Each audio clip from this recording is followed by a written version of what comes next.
My wife, a traitor, did not expect that I would find out about the betrayal, so I gave her a surprise that she deeply regretted. Hey, folks, let me ask you a quick question. Have you ever been cheated on? Maybe you caught them in the act, or you stumbled upon some suspicious texts, or maybe a friend let you know what was going on behind your back. A lot of people have been there, but my story? It's got a twist. It wasn't a hidden message or some sneaky lipstick on a shirt collar that gave my wife's affair away. No, the whole thing was exposed by none other than our dog. Yep, you heard that right. My wife's secret came to light thanks to our golden retriever. Before I get into all the chaos that followed, let me introduce myself. I'm just an average guy. I work a steady job, make sure the bills are paid, and always believed I was doing okay as a husband and father. We've got 2 kids who mean the world to me, and up until recently, I thought we were living a pretty solid life. But you know how it goes. You think everything's fine until suddenly, it's not, and the rug gets pulled right out from under you. My wife, let's call her Jessica, was someone I used to be proud to stand next to. She's one of those women who could turn heads just by walking into a room without even trying. I'm not going to deny it. She had this energy about her that attracted people. We had our usual struggles, of course. Every couple does. Disagreements about money, the stress of raising kids. But I never, in a million years, thought she'd betray me like she did. Now, here's where things take a wild turn. It was an ordinary day, nothing special about it.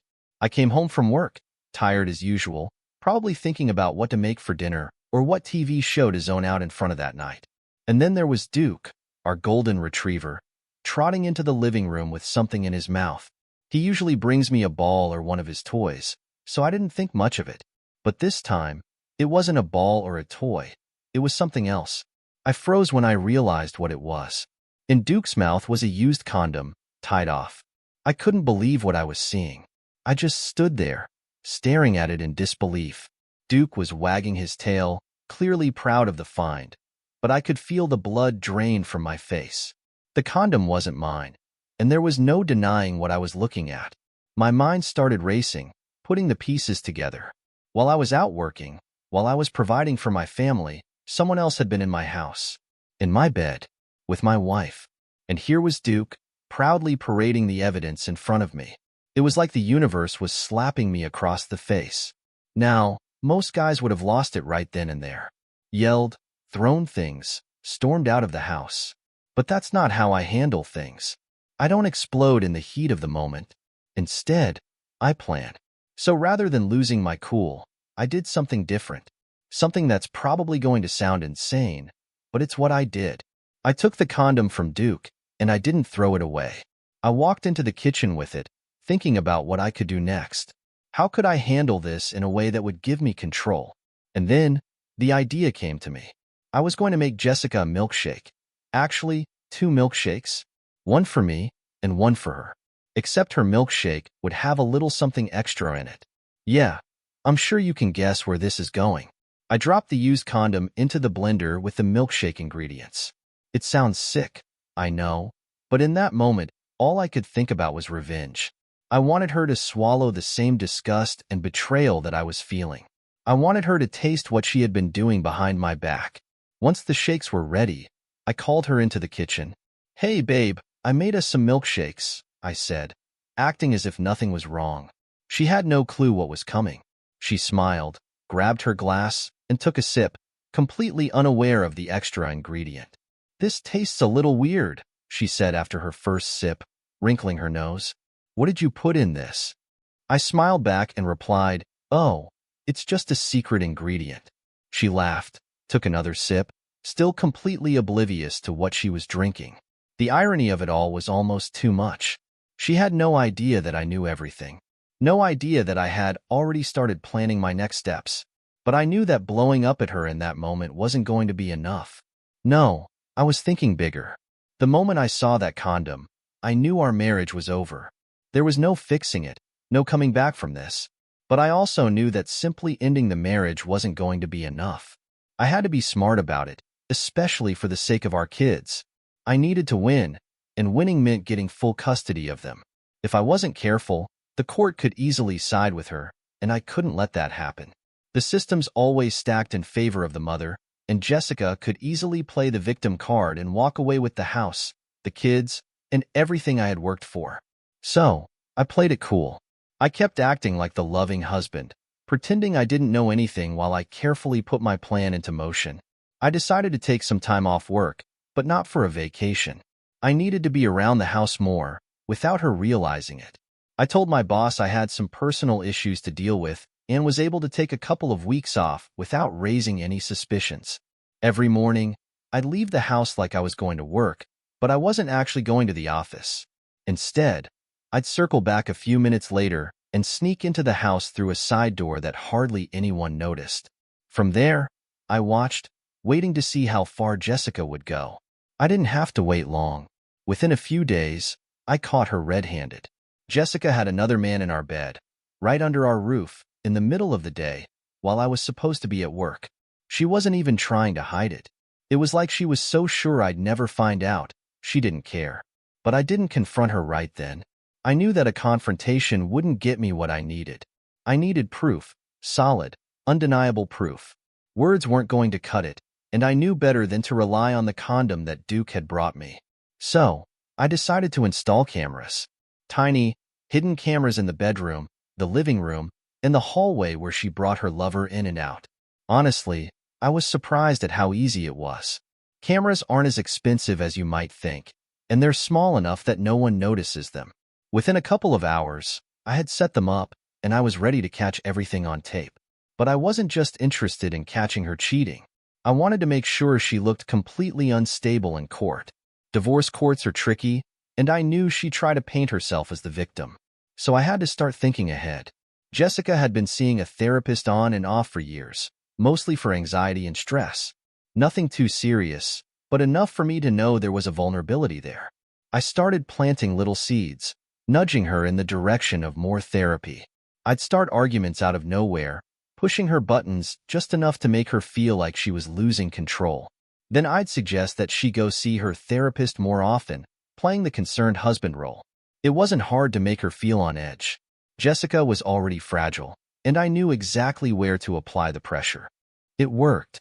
Soon enough, she was booking more sessions, convinced that the stress in her life was because of our marriage, and not because of the affair she was having. Perfect. While all of this was happening, I wasn't sitting idly by. I had already contacted a lawyer. Not just any lawyer, but one who was as ruthless as I needed them to be. We started documenting everything, every bit of evidence from the cameras, every suspicious credit card charge, every late-night trip out of the house. We were building a rock-solid case, and with every day that passed, I was getting closer to my goal. Jessica had no idea what was coming. She thought she was getting away with her affair, and as long as I played dumb, she just kept digging herself deeper. But I knew better. I knew that I was going to win this game, and when it was all over, I would be the one standing with the kids. That's what mattered most to me. Not the house, not the money, just my kids. A few days after I installed the cameras, I finally got what I was waiting for. There it was, right on camera, Jessica, in our bedroom, with her lover. It wasn't some grainy, hard-to-make-out footage, either. It was clear as day. The proof was undeniable. Watching that footage was like being hit with a wave of emotion. I felt anger, betrayal, disgust, all of it. But I didn't let it control me. Watching that footage was like a punch to the gut. Seeing Jessica with someone else in the bed we had shared for years wasn't just heartbreaking. It was a level of betrayal I wasn't sure I could ever fully wrap my head around. But I had to stay calm. I wasn't going to blow up. I wasn't going to confront her right away. No, this was part of the long game. I knew that acting on impulse wouldn't get me what I needed. Revenge, after all, isn't about immediate satisfaction. It's about being smart and methodical. The footage wasn't just for me. It was for the court. I needed to gather as much proof as possible, not just of the affair, but of her overall instability. I wanted to make sure I had the upper hand when it came time to battle for custody of my kids. So, I kept collecting evidence, making sure everything was airtight. Every time Jessica thought she was sneaking around behind my back, the cameras caught it all. Once I had enough, I finally went to my lawyer with everything. The footage, the credit card charges, the late-night texts she didn't know I had seen. It was all laid out in front of me. My lawyer couldn't believe the amount of evidence I'd gathered. "We've got her," he said, and I knew he was right. But I wasn't done yet.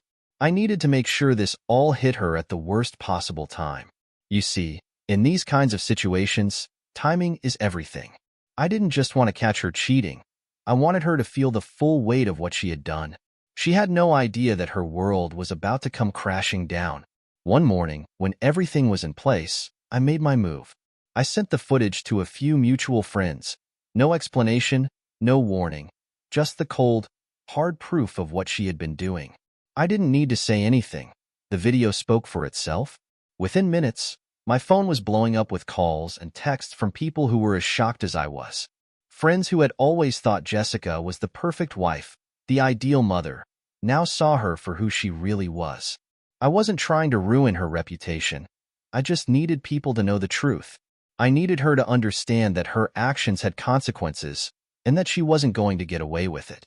Her perfect little world, the one she had built on lies, was about to fall apart. And I didn't feel bad about it. Not one bit. It didn't take long for Jessica to realize what was happening. That afternoon, I sat her down in the living room. "I know," I said, my voice calm and measured. She looked confused at first, but then her face paled as she started to understand. "I know about the affair. I know about everything." Her reaction was priceless. She was frozen, like a deer in headlights, trying to figure out what to say, how to explain herself. But there was no point in trying to lie anymore. The evidence was overwhelming. I had her, and she knew it. "I'm filing for divorce," I said, cutting through the tension. Her mouth dropped open, and for a moment, she just stared at me in disbelief. Then the anger kicked in. "You can't do this," she screamed, her voice shaking. "You're overreacting. This was a mistake." But I didn't let her finish. I wasn't interested in hearing her excuses. "It doesn't matter what you say now," I said, still calm. "We'll settle this in court." And with that, I left the room. Jessica was left standing there, trying to figure out how everything had spiraled out of her control. The next few days were a whirlwind of legal meetings, documents, and preparation. My lawyer was already one step ahead, working tirelessly to ensure that I came out of this with full custody of the kids. I didn't want Jessica to have the chance to drag this out, to make things messier than they already were. I wanted it to be quick, clean, and final. When the court date finally arrived, I was ready. I walked into that courtroom with my head held high, knowing I had done everything right. Jessica, on the other hand, looked nervous, her once confident demeanor completely shattered. Her lawyer tried to make a case for her, claiming that her affair was a result of the stress in our marriage, that she was the victim of emotional neglect. But I wasn't worried. My lawyer presented the evidence, every bit of it. The footage, the texts, the financial records, it was all there, laid out in front of the judge. The room was silent as the video played. You could hear a pin drop by the time it was over. Jessica was sitting there, pale and shaking, her hands clenched in her lap. She knew, just as I did, that there was no coming back from this. The judge saw through her lies and attempts to paint herself as the victim. There was no sympathy for her in that room. In the end, the court ruled in my favor. Full custody of the kids. Jessica would have visitation rights, but only supervised. She lost the house, and any sense of control she had over the situation was gone.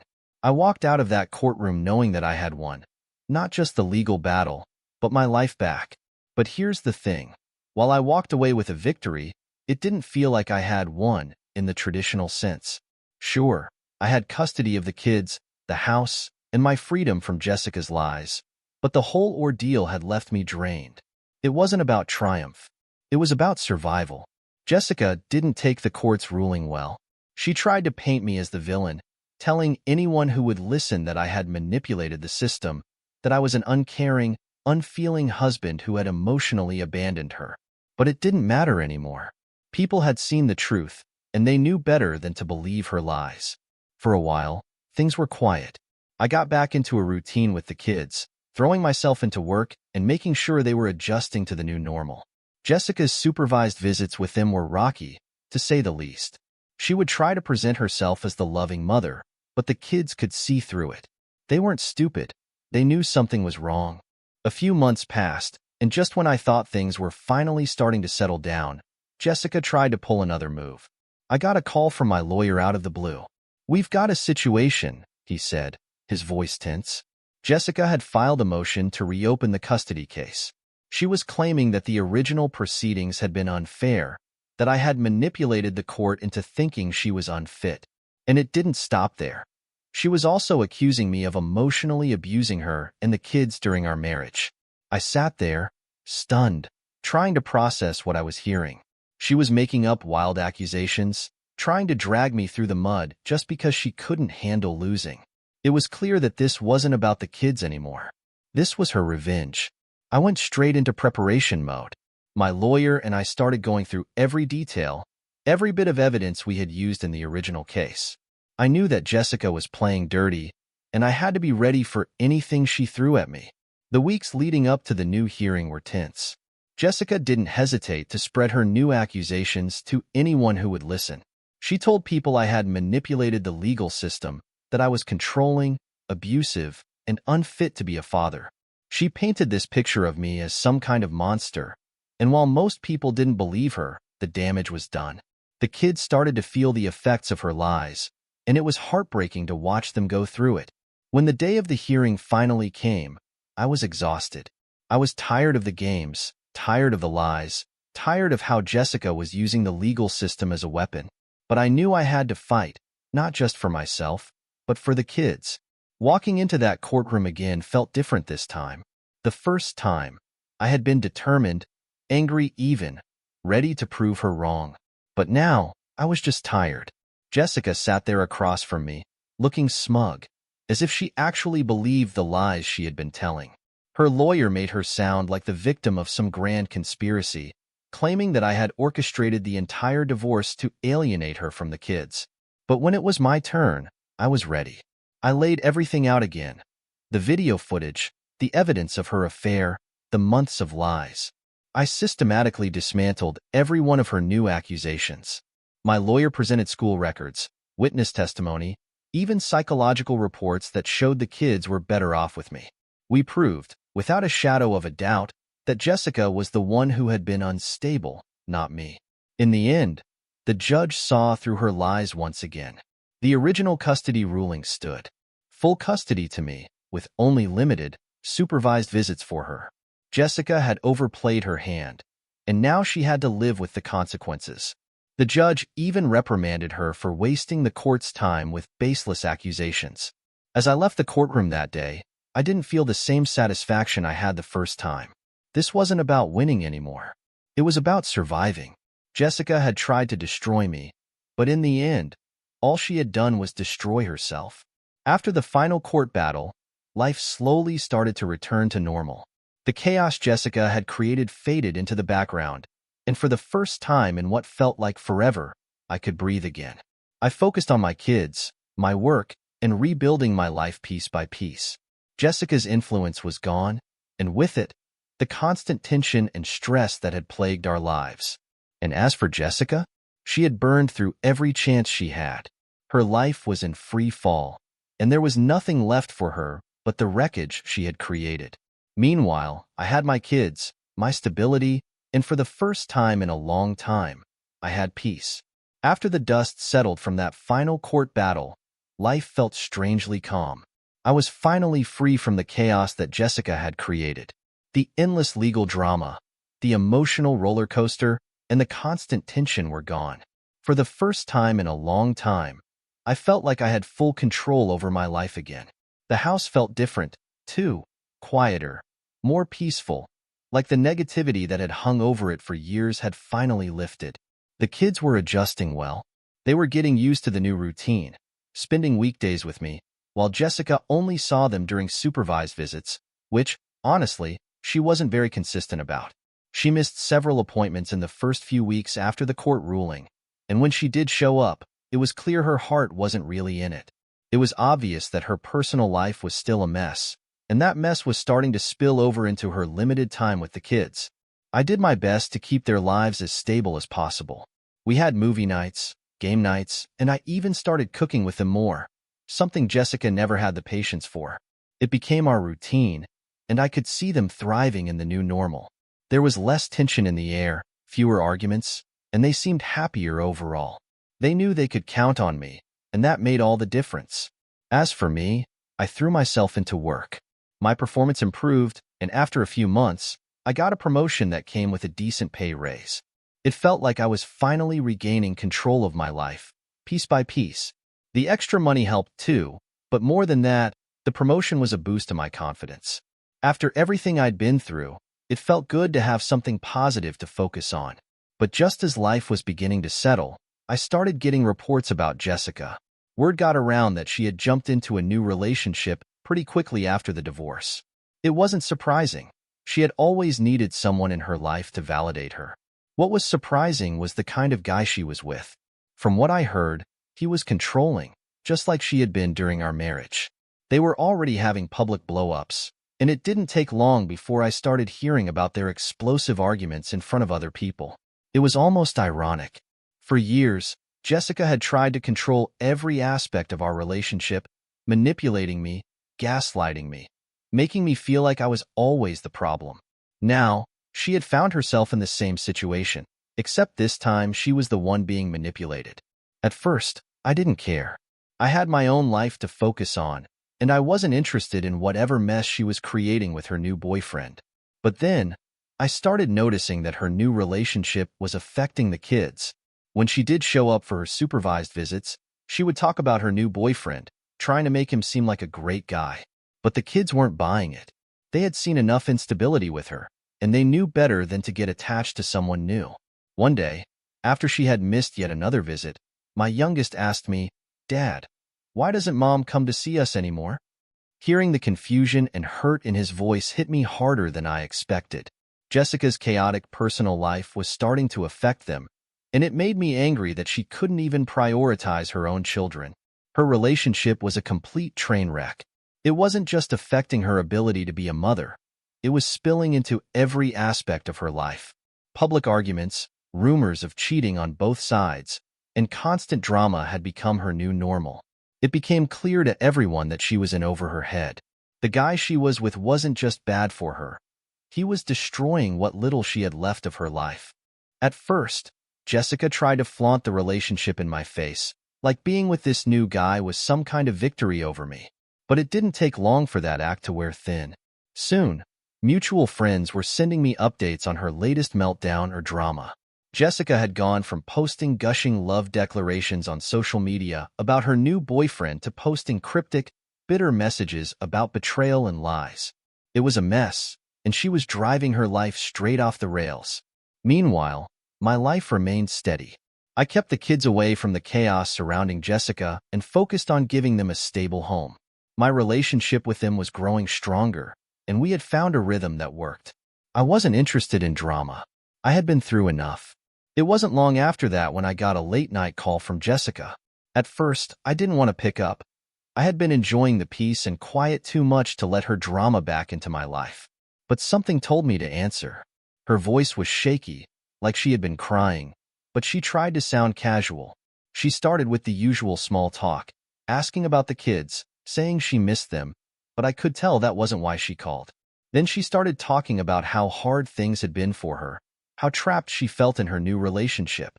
She said she didn't know what to do, that she didn't have anyone else to talk to. It was almost pathetic, hearing her like that. This was the same woman who had tried to control and manipulate me for years, and now she was broken, lost in her own mess. Part of me felt sorry for her, but a bigger part of me knew that this was the path she had chosen. She was finally facing the consequences of her actions. She had built her life on lies and manipulation, and now it was all crumbling around her. I kept the conversation short, telling her that her access to the kids was strictly through the agreed visitation schedule, and that was it. When I hung up the phone, I felt a strange sense of closure. Jessica's life was spiraling, but for once, it wasn't my problem to fix. In the weeks that followed, things stayed quiet. Jessica didn't call again, and I didn't hear much about her new relationship. I had heard through the grapevine that it had finally blown up in spectacular fashion, which wasn't surprising. Jessica had burned through every chance she had, and now she was on her own, left to deal with the wreckage she had created. As for me, life continued to improve. The kids were thriving in the new environment, and I could see how much happier they were without the constant tension that had once surrounded them.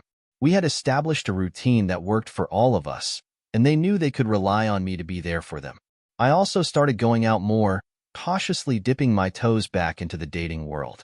At first, it was hard to trust again after everything I'd been through, but I took things slow. I wasn't rushing into anything, and I didn't have any expectations. That's when I met Emily. She was nothing like Jessica, down-to-earth, kind, and, most importantly, real. There were no games, no manipulation, no drama. We clicked right away, but I kept my guard up. I wasn't ready to dive headfirst into another serious relationship, but Emily was patient. She never pushed me for more than I was ready to give, and over time, I started to realize that not all relationships were destined to end in disaster. It was a strange feeling, being in a relationship that wasn't based on control or manipulation. For the first time in years, I felt like I could trust someone again.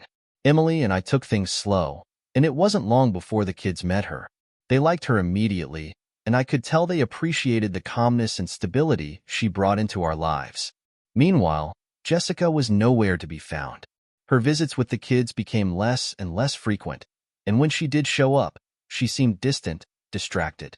It was clear that she wasn't able to handle the responsibilities of being a mother anymore. Her life had spiraled so far out of control that she couldn't even show up for her own children. The kids were noticing it too. One night, my oldest asked me, "Why doesn't Mom care about us anymore?" It broke my heart to hear them say that, but I knew it wasn't my job to fix Jessica's mess. All I could do was be there for my kids and make sure they knew I would never abandon them. Jessica's relationship had ended in a spectacular fashion, and she was left with nothing. She had lost the respect of her friends. Her relationship with her kids was hanging by a thread, and she had no one left to manipulate. But that was her choice. She had made her bed, and now she had to lie in it. As for me, I was finally at peace. Life had moved on, and I had reclaimed control over my future. The kids were doing well. I had a supportive and loving partner in Emily, and my career was thriving. I wasn't looking back anymore. Jessica's downfall wasn't something I celebrated. There was no satisfaction in watching someone self-destruct. But I wasn't going to let her drama define my life anymore. Sitting in the quiet of my home one evening, after the kids had gone to bed, I reflected on everything that had happened over the past few years. The betrayal, the lies, the court battles, and the emotional roller coaster. It all felt like a lifetime ago. The man I had been during that time, trapped in a toxic marriage, felt like a stranger to me now. But I knew that experience had shaped me, for better or for worse. In the end, it wasn't about winning in court or getting custody of the kids. It wasn't about watching Jessica's life fall apart. It was about reclaiming my own life, bit by bit, and finding peace in the process. I had come out on the other side stronger, more resilient, and with a deeper understanding of what really mattered. My kids, my peace, my future. Jessica's story was no longer mine to tell. She had made her choices, and she was living with the consequences. But my story was about recovery, rebuilding, and finding the strength to move forward. It was about the quiet victories, the ones you don't always see but can feel in the way life slowly gets better, day by day. It was about being a good father, a better man, and finding happiness again, on my own terms. So, where does that leave me now? Honestly, it leaves me in a place I never thought I'd get to, a place of peace. Life doesn't always go the way you plan, but how you handle the setbacks is what defines you. Jessica's betrayal could have destroyed me, but instead, it gave me the push I needed to take control of my life. Now, I'm looking forward to the future, not just for me, but for my kids and the family we've built from the ashes of what once was. The past is behind me, and I've finally found what I thought I'd lost, myself. And that, more than anything, is the real victory. This is a rather dramatic story about betrayal. It's about our beloved dog who brought changes to our lives. Our children took it differently. Sometimes they were outraged. Sometimes they became calm. I came to the conclusion that his real victory was that he regained control over his life, became a better father, and learned to be happy without drama. My wife didn't even realize why she did it, or if she did, she didn't understand. Everyone chooses their own path, what to do and how to act. Her psychological state is unstable, and she did what she wanted to do. But why did she do it? Write in the comments. Write your advice in the comments. If you like the story, don't hesitate to subscribe and listen to new stories every day.